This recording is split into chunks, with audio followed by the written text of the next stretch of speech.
बेवकूफ, दोस्त को भी साथ लेकर आता। नमाज लेट होगी, दोस्त की दावत से तूने नमाज लेट कर दी।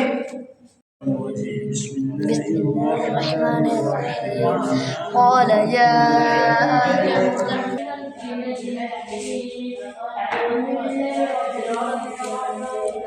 भाई कुर्बान, खड़े हो जाओ। क्यों लेट आए आप लोग? मस्जिद में नमाज पढ़ने के लिए आ रहा था मेरे दोस्त ने मुझे आवाज़ दी कि आओ मैच देख लो, इसलिए मैं मैच देखने लग पड़ा, इसलिए नमाज लेट हो गई। बेवकूफ, दोस्त को भी साथ लेकर आता।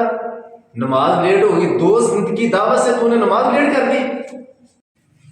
देखिए, ये हमारी सबसे बड़ी कमजोरी, शैतान हम पर कैसे वार करता है।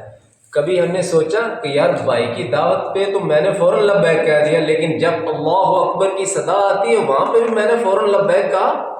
शैतान की दावत आती है तो रहमान की दावत को हम पीछे छोड़ देते हैं। कितने काम है जो रहमान के हम पीछे कर देते हैं और शैतान के आगे लेते हैं और कहते हैं ला इलाहा इल्लल्लाह मुहम्मद रसूलुल्लाह, हमने कलमा पढ़ा हुआ है।